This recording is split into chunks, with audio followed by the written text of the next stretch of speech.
The first time a woman in heels crunched up my gravel driveway like she owned the dirt under her feet, I should have known peace was about to get real expensive.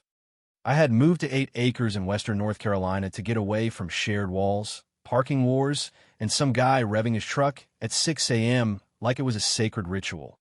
And somehow, I ended up in a turf war with a clipboard. Yeah, that happened. 3 years ago, I bought that crooked little farmhouse because I was done.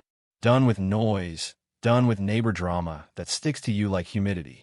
I wanted quiet, the kind where the loudest thing you hear is wind slipping through pine trees and your own boots in gravel. When I found that place, pastures rolling out soft and uneven, a thin line of pines guarding the back, an old steel cattle gate hanging a little crooked at the entrance, I didn't hesitate. I wired the cash I'd saved for years, signed the papers, drove up in a dusty U-Haul with this ridiculous, hopeful feeling in my chest like I was finally choosing myself for once. And for about 2 weeks, it was everything I imagined. Then I met Marlene. She was president of something called the Cedar Ridge Neighborhood Association, not technically an HOA, but if it walks like one and smiles like one, you know. Cedar Ridge sat about half a mile down the road. Beige houses lined up like they'd been stamped out of the same mold, lawns shaved down to military precision, decorative street signs that looked like they came in a bundle deal. My farm wasn't inside their boundary. Not even close. My deed was clean. My survey was filed. My realtor had said it twice, slow and clear. You are not in the association. That sentence would become the soundtrack of my year. The first time Marlene showed up, I was carrying boxes into the house, sweat dripping down my back, dust on my hands, grinning like an idiot because the place smelled like old wood and possibility. I heard heels on gravel, which is already a strange sound on a farm, and I turned around. There she was. Perfect hair, oversized sunglasses, clipboard tucked under her arm like it was an accessory, smiling wide enough to run for office. "Well, look at you," she said, voice syrup smooth, moving into the little cottage. I wiped my hands on my jeans. "Yeah, that's me." She shook my hand, firm, practiced. "I'm Marlene. Cedar Ridge. We like to welcome new homeowners and make sure everyone understands our community standards." Standards. That word itched. I smiled anyway. I'm polite by default. "Oh, I'm not in Cedar Ridge. This property isn't part of the association." She laughed. Not because it was funny, more like her brain was buffering. "Of course," she said. "But we're all neighbors, right? We want to keep the area nice." Her eyes slid past me to my gate. Heavy steel, a little rust creeping along the hinges, padlocked tight. It wasn't pretty, but it did its job. "That gate's intense," she said. "It's private property," I replied. Her smile thinned just a little at the edges. "Sure, we'll be seeing you." That should have been the end. 2 weeks later, she came back with a basket of muffins and the same smile that never quite reached her eyes. I was repainting the gate, brush dragging over metal, the smell of primer thick in the warm air. She planted herself at the entrance like she was waiting for a ribbon-cutting ceremony. "You're fixing it up. Love that," she chirped. "People in Cedar Ridge have been curious about this land. It's so scenic. We've got folks who enjoy evening walks." I kept painting. "They can walk in their neighborhood." She laughed again. "Well, sure, but this is practically a green belt for us." That's when I stopped, turned to face her. "It's not a green belt. It's my farm." She blinked, like she wasn't used to hearing no. You know, she lowered her voice like she was giving advice. Being part of a larger community can be a blessing. Support, resources, guidance on improvements. "I'm good," I said. People like Marlene don't hear that as an answer. They hear it as a challenge. The first crack in my peaceful little dream came on a Saturday afternoon. I was clearing brush near the tree line when I heard voices. Not on the road, on my land. I walked toward the sound and found a couple in hiking shoes strolling through my pasture like it was a state park. The woman had a tumbler in her hand. "Hey," I called. "Can I help you?" They jumped like I'd appeared out of thin air. "Oh, sorry," the man said quickly. Marlene said it was okay. Marlene said what was okay. The woman stepped forward, all innocence. She said this land was basically part of the community space. Shared. I felt heat climb up my neck, but I kept my voice level. "You start screaming, You lose leverage. This is private property. Marlene has no authority here. You need to leave. They backed up fast, apologies spilling over each other, hustling toward the road like I was the unstable one. I stood there in the grass, listening to their footsteps fade, and thought, what exactly is she telling people? The next morning, I drove down to Cedar Ridge's clubhouse.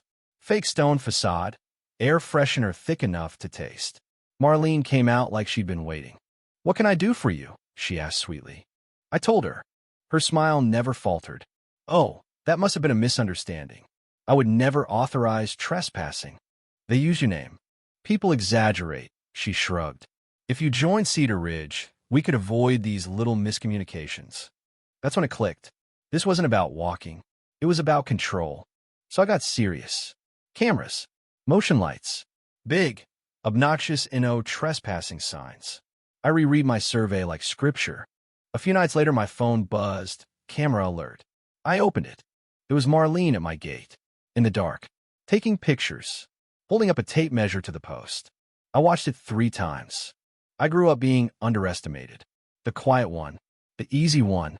People push you when they think you won't push back. I moved to that farm to escape that feeling. And here it was again, standing at my gate with a clipboard. A week later, a letter arrived. No official stamp, just typed. We have observed that your property is not aligned with Cedar Ridge standards. I laughed bitter sharp. The rest of it was a petition, signed by names I didn't know, asking me to allow limited community access for recreation and scenic enjoyment. 4 neighborhood wellness initiatives. Wellness. Well, my pasture was a yoga studio. I drove straight to her house. You're collecting signatures to pressure me into turning my land into a public trail? I asked. She sighed like I was naive. You don't understand community culture. People share. I share by paying taxes and minding my business. No. Her smile dropped. Don't be surprised, she said coldly, when the community responds accordingly. That line sat heavy. And then things escalated. Trash appeared along my tree line. Tire tracks near my back fence. One morning I walked out and found my tomato plants flattened. Not deer, no hoof prints, just stomped. My cameras caught shadows. People who knew where the blind spots were. Then came the official-looking letter. Letterhead. Legal language. Claiming my fence encroached on Cedar Ridge common land. Demanding removal. My hands shook, not because I believed it, but because I recognized the tactic. Intimidation. I hired a surveyor. Bright flags went up along my boundary.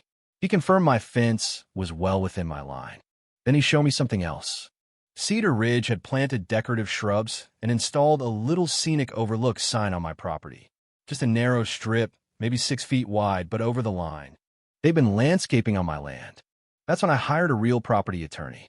He looked at everything and said, they're bluffing, but they're dangerous because they believe their own bluff. We sent a cease and desist. And then I called the association's attorney directly. He sounded confused. We were under the impression your parcel fell under Cedar Ridge's jurisdiction. Based on what? Silence. Finally, Ms. Harlow provided documentation suggesting your parcel was included in planned expansion. Planned expansion? I got the public record. There it was. An annexation request filed by Marlene, claiming my land was underutilized, poorly maintained, negatively impacting property values. She'd attached photos taken from inside my gate. Complaints from residents calling it an eyesore, a safety hazard, an attractive nuisance. A county hearing was scheduled in 2 weeks. 2 weeks from waking up to strangers having authority over my land. I didn't sleep that night. And then I realized something. Bullies count on silence. They count on you being too tired, too embarrassed, too polite to go public. So I went loud. I scanned everything. Survey, annex request, petition, camera screenshots of Marlene measuring my gate at midnight. I wrote a clean timeline, just facts, and posted it in every local community group I could find. Tagged county officials. Tagged Cedar Ridge's page. The response exploded. People messaged me saying they'd been pressured to sign. That Marlene implied the county had already approved it. That it was for everyone's benefit. And here's the twist. Cedar Ridge's own board didn't fully know what she'd been doing. A board member named Rick called me. voice exhausted. She used association funds for legal fees and landscaping near your parcel, he said. She said it was for community benefit. The night before the hearing, my cameras caught her again, bolt cutters in hand, trying to remove my no trespassing sign. I called the sheriff. Deputies showed up, watched the footage, and cited her right there. She tried to say she was checking boundaries for safety. The deputy just stared at her like she'd tried to sell him a fake Rolex. The hearing the next day felt like a courtroom drama. My attorney and I walked in with a binder thick enough to stun a bear. Survey, date, footage, letters, timeline. Neighbors spoke. Some admitted they were misled. A couple board members spoke against her. When the county panel asked Marlene if she had my consent, she tried to dodge, then argued consent wasn't necessary for community cohesion. The chair shut that down fast. The vote was unanimous. Annexation denied. Investigation into misuse of funds opened. Marlene didn't storm out. She just sat there blinking, like someone had finally informed her the rules applied to her too. Within a month, she resigned. The shrubs disappeared. The scenic sign vanished. The letters stopped. The midnight visits stopped. And for the first time in months, I felt that deep, clean relief, like I'd been holding my breath and didn't even realize it. But here's the part that still lingers. After all that, some people whisper that I'd gone too far, that I should have handled it privately, that I embarrassed her. And that's the lesson that hit me late, not about land, not about HOAs, about boundaries. People will call you dramatic for defending them. They'll call you harsh for refusing to be quietly absorbed. There's this weird social pressure to keep the peace, even if keeping the peace means surrendering pieces of yourself. I learned that silence isn't neutrality. It's permission.